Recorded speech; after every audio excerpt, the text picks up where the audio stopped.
नमस्कार, capital TV में आपका स्वागत है। पाकिस्तान को यह तय करना था कि उसे गड्ढे में गिरना है या खाई में कूदना है। ऐसा लग रहा है कि पाकिस्तान ने खाई में कूदने का फैसला कर लिया है।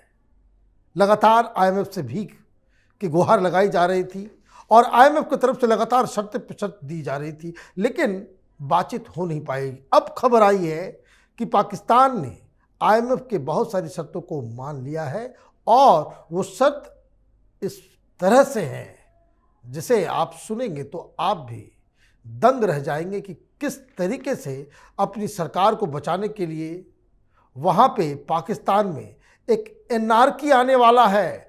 लोग तो लोग, सेना के ऊपर भी बहुत बड़ी आफत आने वाली है, क्योंकि आईएमएफ ने उस तरह की शर्तें रख दी है।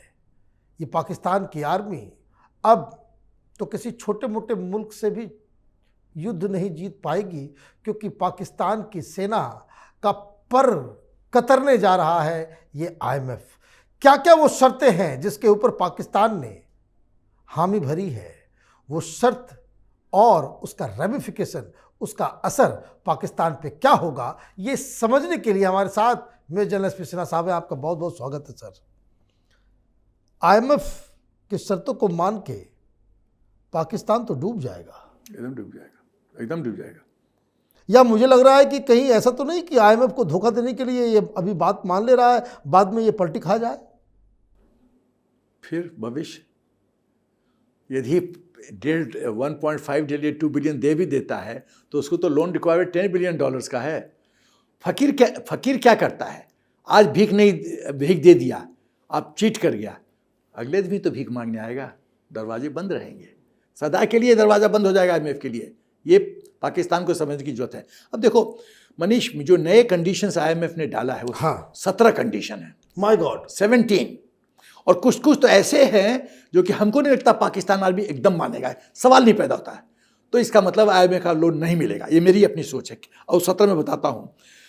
आईएमएफ कह रहा है कि पाकिस्तान का बजट टोटल है 1,80,000 करोड़ और उसमें से डिफेंस बजट है 1,800 बिलियन।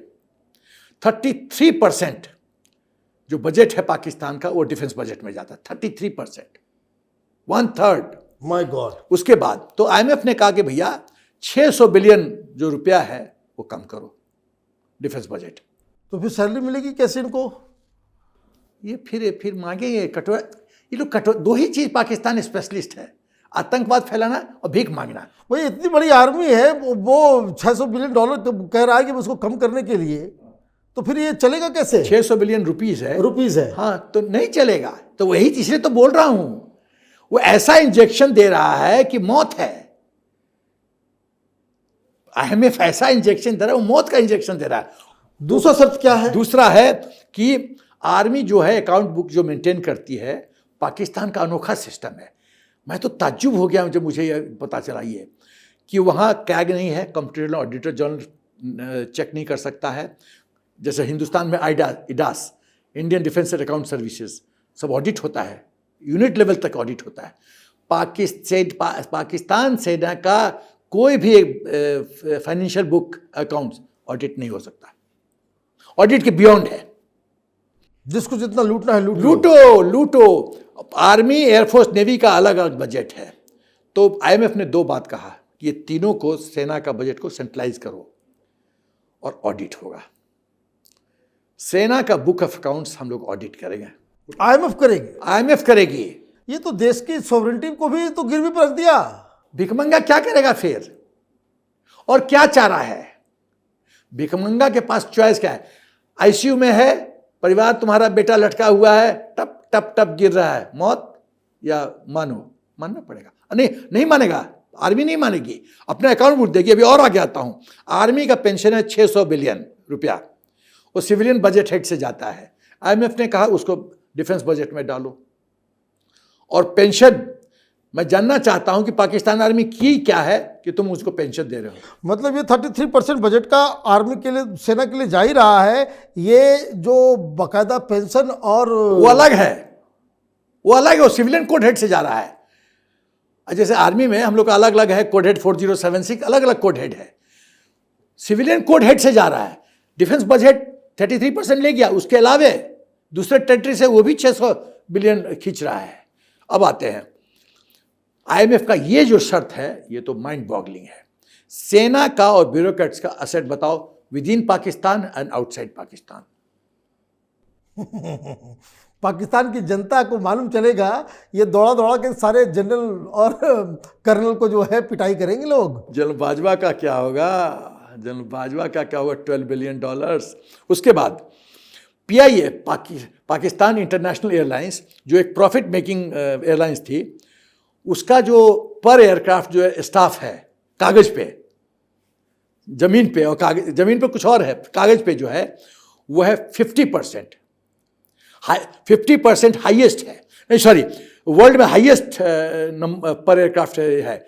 और 50% जो एम्प्लॉई हैं वो घोस्ट हैं, वो एक्चुअली कोई काम नहीं करते, बस कागज बना हुआ है।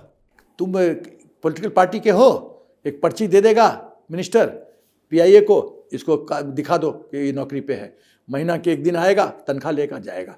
50% घोस्ट एम्प्लॉई है, जो इसीलिए पीआईए लॉस में चल रहा है। उसके बाद पीआई में लॉस का एक और मिनिस्टर्स ऐसे जो इन्फ्लुएंशियल लोग हैं सब फ्री में चलते हैं, फ्री में चलते हैं। कूपन मिला सिंगापुर, ये मस्ती करते हैं, ये लुटेरे हैं, और पाकिस्तान की आवाम सफ़र कर रही है। जो फिर आईएमएफ ने कहा कि पावर प्लांट्स को प्राइवेटाइज करो। पाकिस्तान में बड़ा बढ़िया सिस्टम है, केजरीवाल सिस्टम। कुंडी बिजली, वो क्या है, कुंडी या गुंडी बोलते हैं, वो क्या गुंडा बिजली, वो बिजली डिपार्टमेंट का बंदा आएगा, पोल से कनेक्शन अनऑथराइज आपके घर में दे देगा और बोलेगा पर मंथ इतना ही बिल आएगा, थोड़ा हमको भी खुश कर दो, हमको बॉस को भी खुश करना है। तो ये सिस्टम चल रहा है, मतलब लूट मची हुई है, धड़ल्ले से लूट है। उसके बाद तो आईएमएफ ने कहा कि ये पावर प्लांट्स को प्राइवेटाइज करो, प्राइवेटाइज कीजिए। और ये जो फ्री कट है, फ्री है बिजली 300 यूनिट का, उसको कम करो, सब्सिडी पूरी तरह से ख़त्म करो। नो सब्सिडी ख़त्म होगा, आटा का दाम बढ़ेगा, फ्यूल बढ़ा, पेट्रोल का बढ़ रहा है, 450 रुपया हो गया, बिजली बढ़ेगा। इन फटकीर चड्डों के पास पैसा नहीं है तो करेंगे क्या, ये रोड पे आएंगे। गृहयुद्ध, 5 स्टील मिल, ये एक ज़माने में पाकिस्तान का ये प्रीमियर इंस्टीट्यूशन था, ये इंडस्ट्री था, ख़त्म है।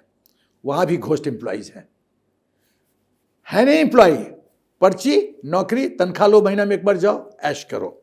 यूनियन बैंक में पाकिस्तान का जो बैंक है उसमें भी घोस्ट एम्प्लॉइज़ हैं।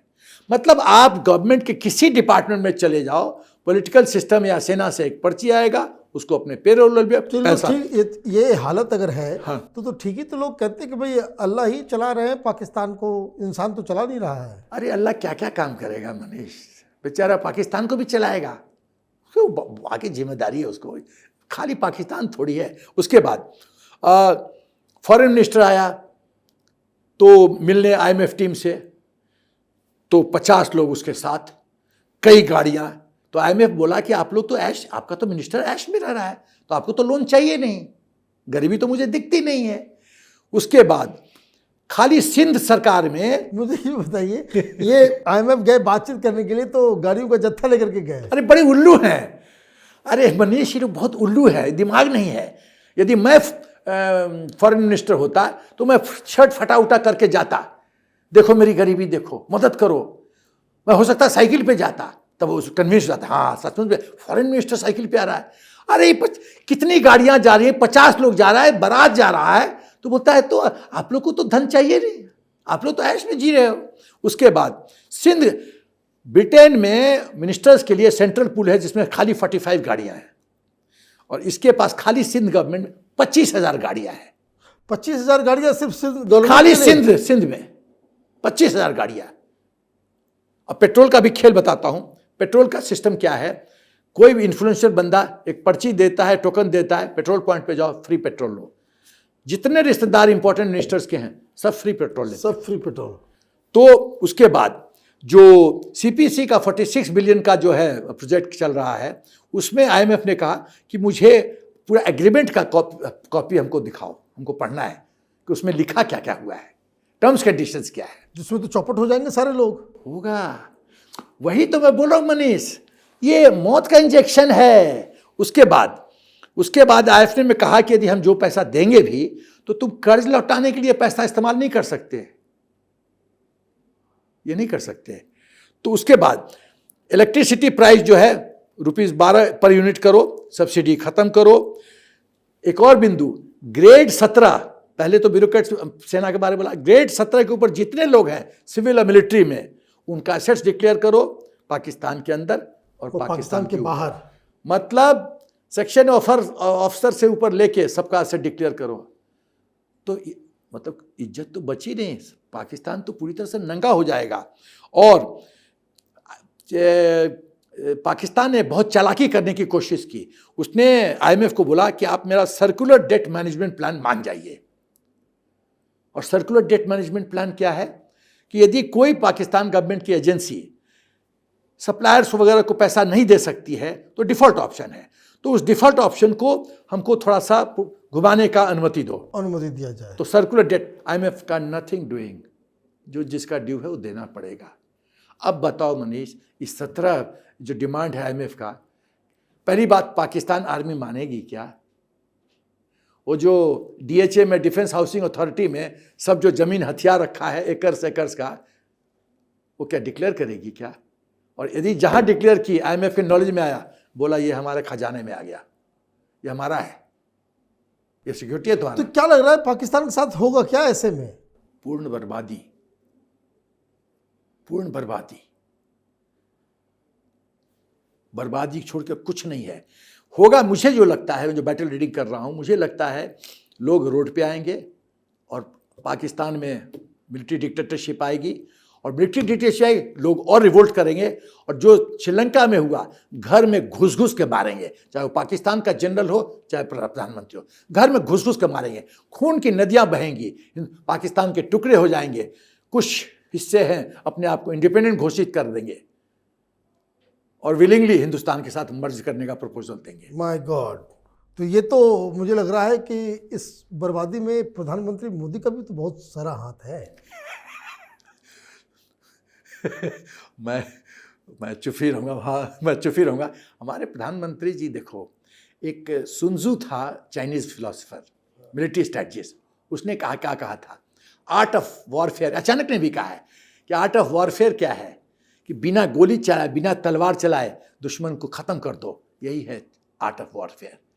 तो मोदी जी ने कहा नो फायरिंग, ध्वस्त। बहुत सारे लोग ये सवाल पूछते हैं कि पाकिस्तान के साथ प्रधानमंत्री ने क्या किया। ये डीमोनेटाइजेशन, इस चीज़ को याद रखिए कि पाकिस्तान की जो माली हालत, जो आर्थिक स्थिति जो खराब हुई है, उसकी नींव, उसकी शुरुआत तब से हुई है जब से हिंदुस्तान में डीमोनेटाइजेशन आया है। मनीष, पाकिस्तान का बर्बादी का एक यदि कॉज नंबर 1 बोलोगे तो वह है नोटबंदी। हिंदुस्तान में नोटबंदी होता है और पाकिस्तान तबाह और बर्बाद हो जाता है। ये अजीबोगरीब खेल है। IMF के शर्तों के साथ पाकिस्तान क्या करता है, नहीं करता है, और वहाँ के हालात पे हम लगातार नज़र बनाए रखेंगे। आपने इतनी सारी जानकारी दी, आपका बहुत बहुत धन्यवाद। अगर आपको ये वीडियो पसंद आया तो आप इसे लाइक करें, शेयर करें और कैपिटल टीवी को सब्सक्राइब करें। धन्यवाद।